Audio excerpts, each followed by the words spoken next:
A very good morning to all my dear friends. I hope you all are doing good. This is Prashant Mamani and I welcome all of you. I warmly welcome all of you to StudyIQ.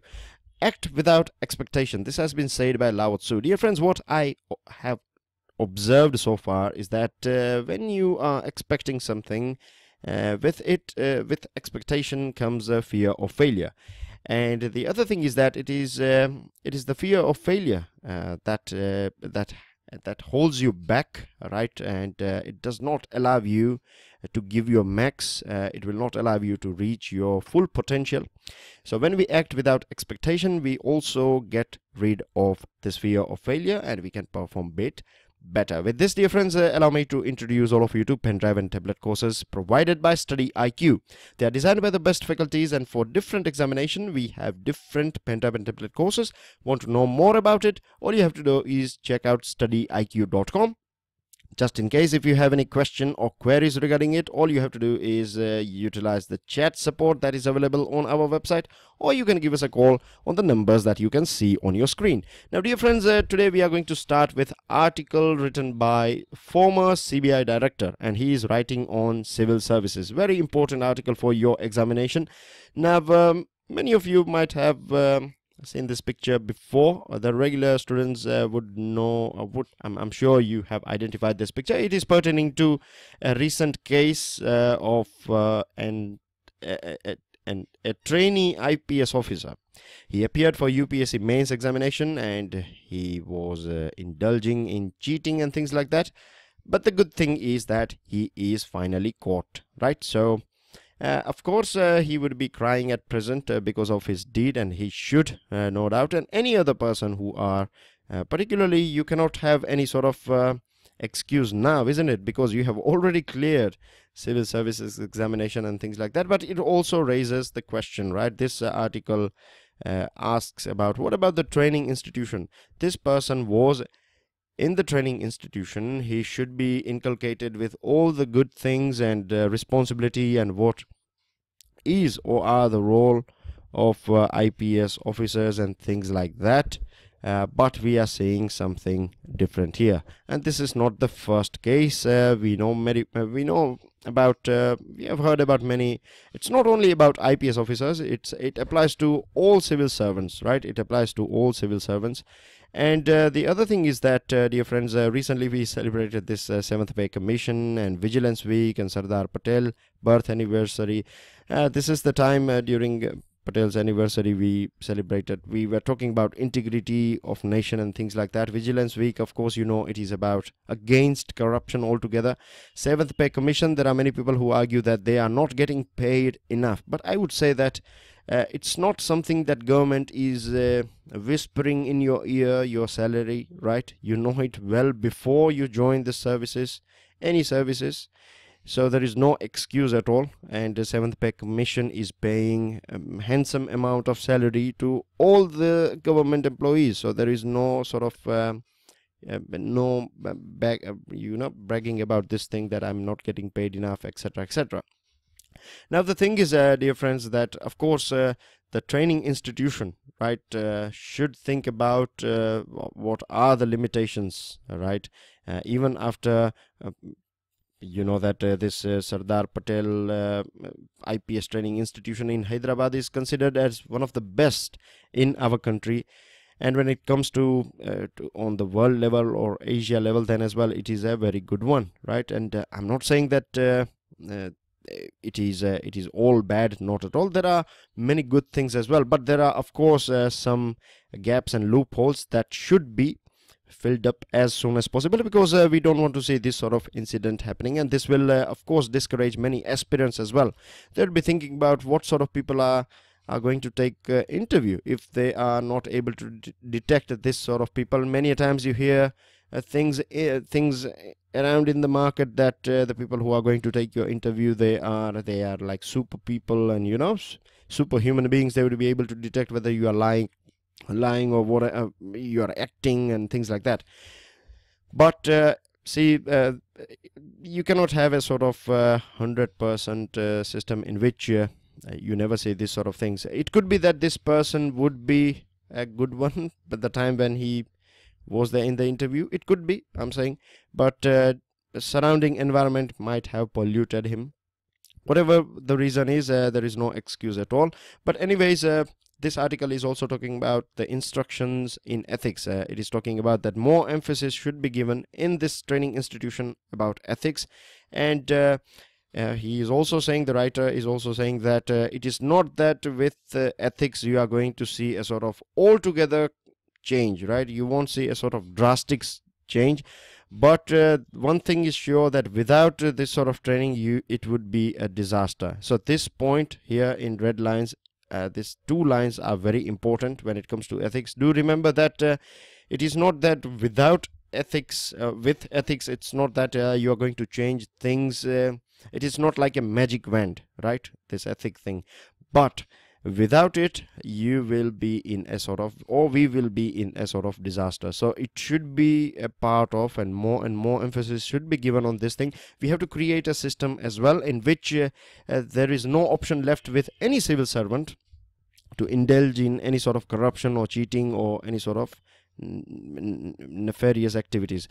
Apart from that, dear friends, he also talks about that senior officers, right, they are generally concentrating, or their whole focus is on their own career rather than training this new pass outs, right? When they join, when you finish your training with this Hyderabad institution, then you work in the field. During that time as well, you are been, between your training period as well, you are being asked to go to different places and do some practical work. At that point of time, if the senior officers are taking keen interest in the development of these officers, then things would be very different. And he also talks about that there should be a vibrant and well-meaning national debate on the future of IPS. Therefore seems appropriate. With this, I have a question as well pertaining to this thing, and of course I will provide it to you in the last page. Now this one is about interlocutor or special representative. The government terms this Dineshwar Sharma as a special representative. In fact, the government came out with a statement that he is not an interlocutor, he is a special representative. Now dear friends, we'll explain you what this is all about, but let me give you a brief here as well. This one is written by former RAW chief, right, research and analysis wing chief, so he knows what he's talking about because he is a civil servant again. And Dineshwar Sharma is he is a retired IPS officer. He was head of intelligence bureau, and government has selected him as a sort of special representative. Now it is in news as well. He has said that I don't have a sort of magic wand in my hand, and he has said that it will take time. I don't know how much, but it all depends on dialogue. So he has just started his tour to Jammu and Kashmir, and we have to wait and watch what are the things that are going to come out of this thing. Now dear friends, StudyIQ has a special lecture on Jammu and Kashmir dialogue, and I would recommend all of you to watch it. We have both English and Hindi one, and it has been delivered by me. So if you are following my lectures, then I would recommend all of you to do go through this one. It will help you a lot regarding the understanding of this whole issue of Jammu and Kashmir. Now anyways, coming back to this article, and it is talking about that of course the appointment of Dineshwar Sharma, the director of intelligence bureau, etc., and his profile, of course it is a welcome move, no doubt about it, because the main thing, dear friend, if you go through, or if you understand, when you'll go through this article or this video lecture as well, at that point of time as well, you will understand that it's not the majority of people of Kashmir that they want this sort of violence and things like that, right? It's out of 25 districts, right, only you find issues going on in 5 districts. And I can safely say that more than 90%, I can even say that 95% plus people of Jammu and Kashmir are seeking peace. They want peace, they want development. The youth of Kashmir, they want development. They don't want any sort of this sort of things. And now they know the face of these separatist leaders as well. They know it very well that their kids and their family are living in some of the most beautiful and developed countries in the world, right? But the youngsters of Jammu and Kashmir are being given 500 and 1000 rupee for throwing stones and things like that. And then when they land up in the jail, that after a couple of years, they realize that their life has been destroyed by this sort of people who are providing money. And of course, they are their main boss. Their main bosses are across the border from Pakistan. So these are the things, dear friends. Anyways, so Kashmir's issue is not a military or a law and order problem. It is, of course, a political and emotive issue, right? This is the thing that you have to understand. What happens is that these things are quite visible. This stone pelting things and the violence and all those things are happening, no doubt, but they are more visible, and because of this thing we are not able to get into the root of the main problem. It is a political issue. The other thing is that the special representative, of course, when government has appointed him, it is not that we are going to stop operations against this terrorist and this people who are trying to disturb peace. Not at all. Both the things will go hand in hand, and government has given a full freedom to Dineshwar Sharma to he can have talk with anyone he like. But I must also say that that does not mean that he will talk with Pakistan. He will not talk with Hafiz Saeed and guys or terrorists like him, right? Separatists are people of our country, right? They are part of Jammu and Kashmir. As far as they are not indulging in this sort of things of pushing youngsters to conduct violence and things like that, as far as they are ready to talk, I believe Dineshwar Sharma or the government of India would be more than happy to have a word with them. And earlier on as well, there was a sort of an environment was created during Atal Bihari Vajpayee's time that this separatists started having a sort of chat, or you can say a conversation with the government of India, and that is going to be a sort of permanent solution, right? And what happens is that when you start engaging them, when you take them on board, there is a magic in democracy as well, right? So what will happen is eventually these people will fall in line. It will take time, right? We won't see any sort of result in couple of weeks. You should keep this thing in mind, right? This issue has been going on for since 1947, you can say, right? We are facing this issue, so you cannot expect everything. Or of course, when he's saying Mr. Sharma that he's not having a magic wand, then he's right as well. It all depends on dialogue, and it all depends on time, and if we are able to create a sort of right environment, then it would be bit all right. And one more thing that has been said by the opposition leader, and that is right as well here, what the former chief minister has said, that the political parties are always available to Delhi, that means to government of India, for talks. It is the separatists that Delhi needs to engage with, and of course, as I told you, that he has full freedom, so he will try to engage in. But at present, of course, they are showing a bit of resistance. The separatist leaders are showing a bit of resistance. Anyways, moving ahead, dear friends, Chak De India, right?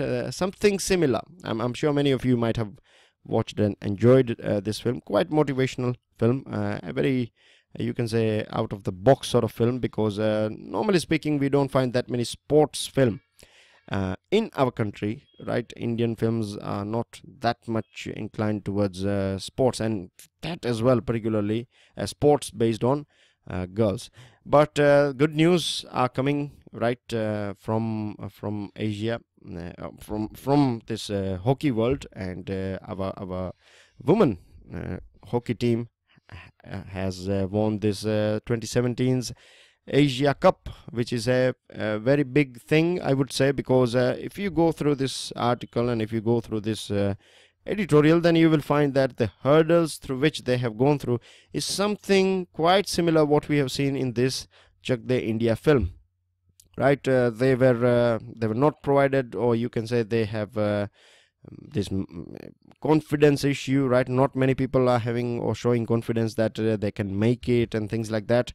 Then there was a sort of many change of coaches took place as well, and we know the situation in our country, right? It is see, you can see here that there was no live telecast as well of this match, right?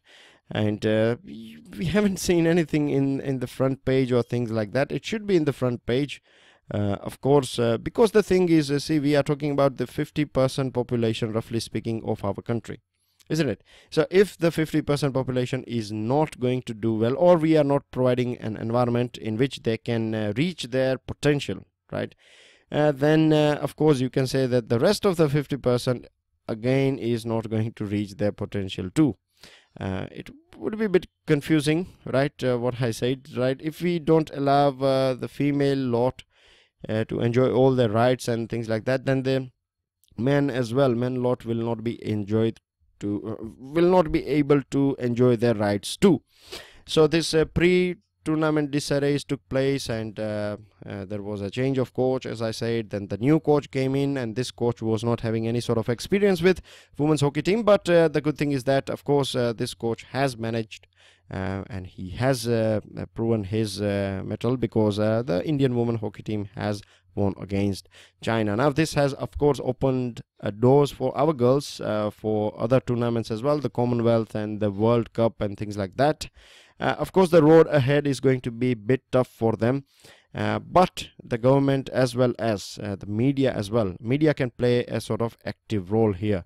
If they present, or if they provide this sort of positive news, then this would be motivating for many other girls too, and we would find best talent for our team.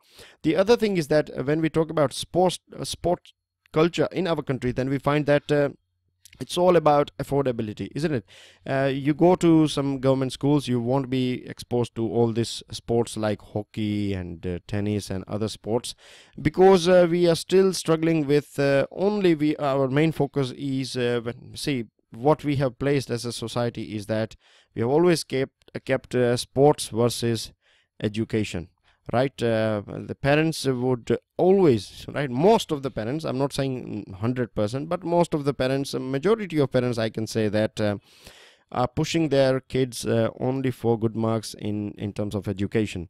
But when it comes to sports, we forget that sport is something that is going to be a sort of a future. When I say future, I mean to say that many CEOs and many other successful people, they do play some sort of sport, and it has been proven by many research as well that if you are good in sports, or if you are doing some sort of, if you are playing some sort of sport every day, or if you have a scheduled week or something like that, then it will help you a lot in other areas of your life as well. You will build your team working thing, your leadership skill will improve, and things like that.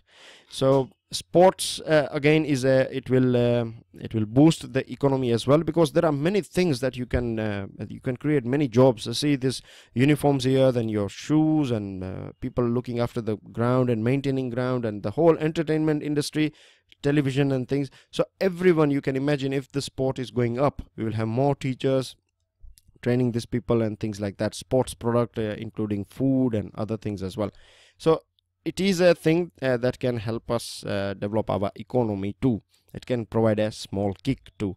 With this, dear friends, this one is about a social progress or index, and this is a research conducted by these two researchers, and what they are saying is basically that see, what has happened so far is we have changed a lot. Our country has gone through a sort of drastic change. We were a sort of country of hunger and poverty, and our growth rate was also termed as a Hindu growth rate, in which our population was going up and our economic development was not that good. So this was the thing of the past, but now we are one of the fastest growing major economies of the world, isn't it? Now the thing is, dear friends, it also talks about that economic growth has still not managed to change things in the society.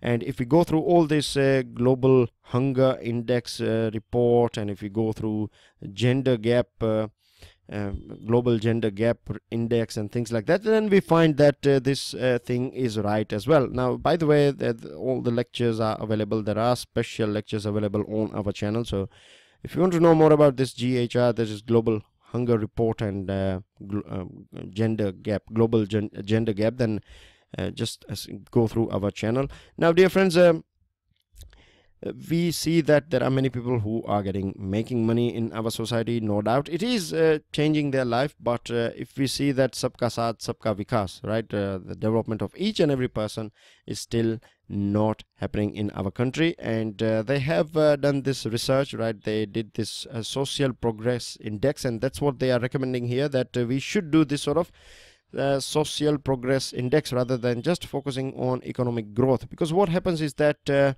if you know whether people are getting their basic needs like shelter, water and sanitation, right, if they have it, if you have basic requirements are fulfilled, then only you can think about your other things, right? If you are here in the bottom of the pyramid, if you are hungry, then you cannot think about educating yourself and things like that. First of all, you have to survive, isn't it? So that's what they did here. They said that the government should do this social progress index and should check whether basic needs are there or not. Then foundation for the well-being like education, health and communication facilities. These are termed as foundation for well-being. You can understand it very well. Without education, you won't be able to reach your potential. If you don't have health facilities, right, if your health is not good, then most of the time you would be in bed or you would be unproductive, and this is not going to be beneficial for your economic life, and it will impact your social life too. With these things, there are other things that are prevalent in society, right? Social things like prejudices. We have all this different sort of things like people hating each other or not liking each other based on their color of their skin or caste and things like that. And there are many people in our society who are not able to enjoy their personal rights too, right? Particularly, I'll give you a small example of women. They don't have a right to choose their own husband, isn't it? We know it how the things are working in many parts of our country. So what they are saying is that if you do this sort of studies, then it will provide you some good data, and without proper solid data you cannot make any policy, or you cannot define which side we are or which direction we are heading. So here they did a study from 2005 to 2016, and based on these things they are saying that no doubt we have improved a little bit. Overall social progress has been good. We used to be a bit behind, but at present the score is 57.03 out of 100, which is not bad, which is 8 points higher than 2005. The other thing is that they also said that states have many states, means all the states have climbed a little bit on the progress ladder, but the states that were lagging behind, particularly states like states from northeast and some eastern states, right, they were not doing that good, like Chhattisgarh and Jharkhand. But nowadays you find that they are the ones who have changed quite drastically compared to the states that were doing good earlier on. So this is a good thing as well. And the greatest improvements have been in area where social progress mostly often accompanies economic prosperity, right? When we focus just on so economic prosperity, then what happens that we lag behind in social aspects. But if we keep a fine balance, right, if we keep a fine balance between the social progress as well as economical progress, then we will have a sort of balanced society. And any society, we know it very well in our culture, in Indian culture, we do talk about this thing, we do share these things, and we have heard about this thing quite a lot, that money is not everything, isn't it? We have heard about this thing. It is part of our culture, Indian culture, that we say that money is not everything, and that is right as well. We need to have a good health, we need to have good education, right? Our society should be a little bit more democratic. People should have their own rights and things like that. So with money, if you have these things, then you can say that heaven is on earth. Now moving on to another item, this is about a royal flush. Yesterday we talked about this corruption news that were coming out from Saudi Arabia. We know that many kings and many businessmen are at present behind the bar, and the way things are going on in Saudi Arabia, though in terms of India this editorial is not that much important, right? But I'll give you a gist of this thing so that you don't feel that you have missed something. See, there is a king here, not king, but there is a new prince in Saudi Arabia, and this prince has been taking some, he is taking bit aggressive steps. So, yeah, aggressive won't be the right word, but he is bit fast in his action, I would say. And when I say he is fast, I mean to say that he has made many changes in terms of his policy with Iran and yeah, regarding this corruption as well.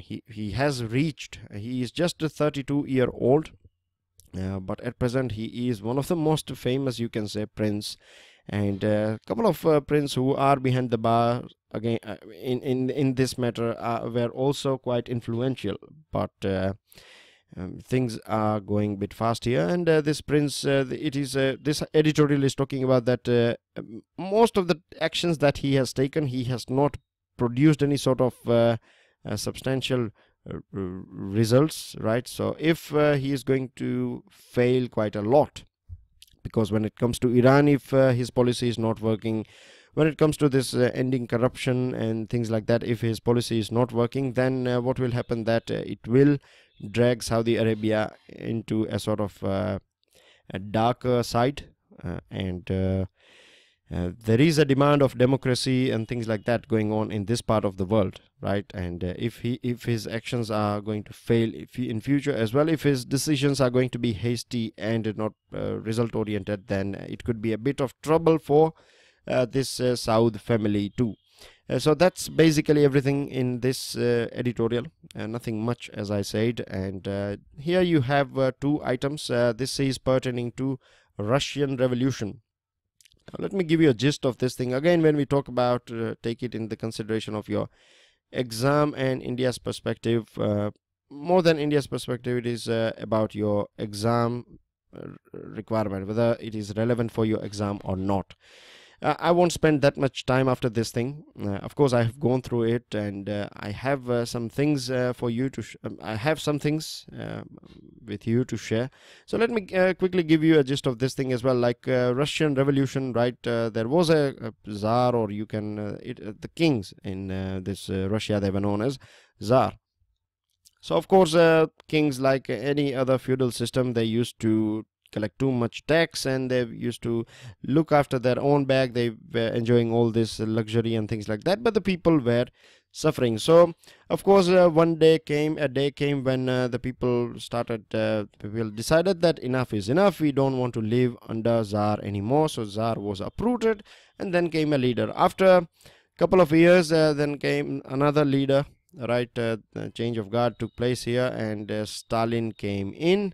Now, Stalin is quite famous. He was a bit harsh. I wouldn't say bit, but he was too much harsh, you can say, if you see it from the perspective of Ukrainians. And Tsar was removed. Stalin came in after a couple of years, and this whole revolution was about, as I told you, that uprooting the Tsar and establishing rule of people. Isn't it? A rule of people. That means a sort of democracy in which people will decide what is good for them or bad for them, etc., etc. But when Stalin came in, this whole things got changed. What he did, in fact, was he made the power of people a bit weaker, and the bureaucracy, or you can say the system, sorry about that, the system became a bit more powerful under this Stalin.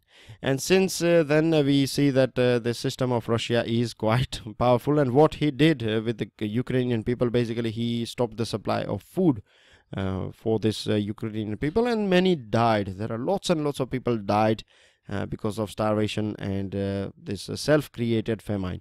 Same thing applies to other colonial rules as well. They did the same thing. May it be let's take example of British government. Here there is a small line on Churchill. Churchill was a prime minister of Britain, and what he did was he stopped the supply of food to West Bengal area, or the Bengal area. At that point of time, there was no separation of West Bengal and Bangladesh. So he stopped the supply of food over there, and because of this thing, nearly, it is said that nearly during 42-43, some 1 crore or plus people died because of starvation. And these were not poor people, these were people like you and I, right? They used to have 2 square meal every day, but because of lack of supply, this thing took place.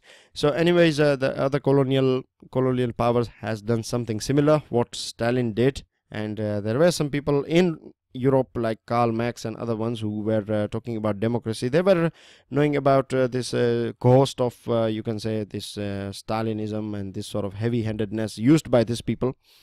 But it was only after World War II when this European powers as well, right? They were democracy and things like that, but they were not given that much liberal powers, and it was not the democracy that we are living in today.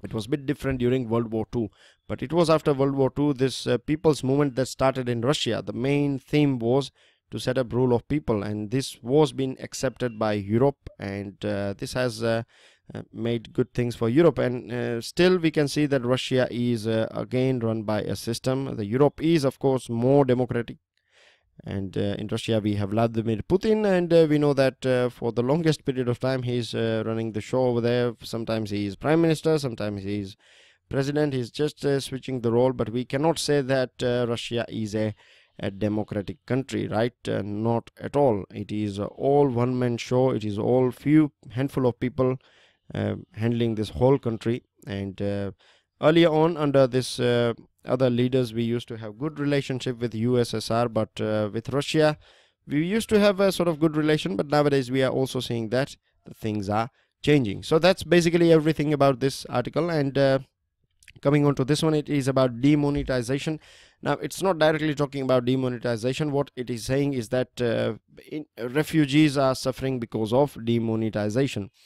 And what it is saying is that of course India has not signed this refugee convention. We have talked about this thing when we were talking about this Myanmarese Rohingyas, right? I told you at that point of time that we have not signed it, and this was an argument that government of India has placed before Supreme Court. Anyways, coming back to this topic, so we have not signed any sort of refugee convention, and we don't have any sort of asylum law as well in our country, but history has many incidents, and we have talked about Parsis, and there are other communities as well, like Dalai Lama is here in India. He was given a sort of protective environment by India and things like that. So our history, if we go back to our history, then we find that we have always embraced people who are in need. Anyways, with this demonetization, what has happened is that the people who used to who are here in India as a refugee. See, remember, refugees are not illegal migrants. They are not here. They have not crossed the border without permission, right? They are here. They are people. The government knows who are refugees, right? They have been provided with a refugee card as well. But because Aadhaar is mandatory for getting all the benefits or availing all the benefits of the government schemes, these people are not able to. They are not able to get the benefit of the items provided by the government, and this is creating or destroying their life. They are in trouble, as you can imagine. They want to be having mobile phones and other things, and or even if they are using at present, they have a very short period of time. They cannot use bank accounts, so everything is dependent on black money. So what it is saying that demonetization was of course for eliminating this underground economy. And if we can find a solution for this refugees who have to rely on this sort of black money for their life, so government can provide them a sort of another version of Aadhaar card, a limited version, right? Something like a refugee or something written on it, or just R that represent refugee, something like that should be done so that these people can also enjoy the benefits, and they can whatever dealings they do in our country. Till they are here, they are doing it in white, or you can say everything should be clean. With this, dear friends, we are moving towards a news item. This Paradise Paper, right? There is a sort of Paradise Paper leak, so you can say, or the report is out, and there are many people from our country as well. Their names are seen in this report, and let me tell you that don't make any sort of assumption, or don't make any sort of you can say come to a conclusion yet, because things are still, see, the Panama paper thing is going on, still we haven't reached any conclusion. So it is a big news, right? It will be discussed for quite a long period of time. We will find many articles and editorials on these things as well. But India has, the government of India has constituted a multi-agency group, right, led by Central Board of Direct Tax chairman, and they are going to look after this Paradise Papers thing. So there are many people from our country, nearly 714 Indians, right, their names have been seen in this Paradise Papers. But let's wait and watch and see what are the things that are coming out of this news. Now, again, a very sad news coming from USA. A couple of days ago, we were talking about this terrorist attack, and now see an idiot, I would say, right, a moron has killed nearly 26 people, and this took place at a church, right? So a very sad thing, right, when innocent people are killed like this way. And the one thing is that this gun issue of USA is a thing that has killed many people, right? The easiness through which you can get, ease of getting guns, you can say, right, of USA, this has killed many people, and this will not stop until and unless there is a solution of this thing. But of course, my prayers goes out to all the people of Texas who are affected by this horrific incident. Dear friends, this is pertaining to climate change, and the report of World Meteorological Organization, WMO. It has said that the world has been 1.1 degree Celsius above pre-industrial era in September 2017. And without El Nino as well, you know that El Nino, whenever we have El Nino, then the temperature goes up, right? It goes up quite drastically, and it impacts Indian monsoon and Australian rainfall and things like that.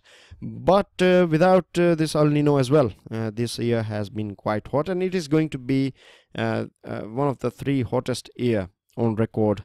So this is a very dangerous thing, and we can see that 26% of all the damage and losses are associated with all this food damage is associated with this climate change. We have talked about this thing that 40% of wheat as well, we lose 40% of wheat because of this climate change thing. So this is a big challenge for the whole world. With this, dear friends, Prime Minister was in Tamil Nadu, and during for 75th anniversary of a newspaper called Thanti, right? He was there, and he has talked about media. He shared his views on media, and it is not a BJP person sharing it, right? It is the Prime Minister. So the government of India is talking about media.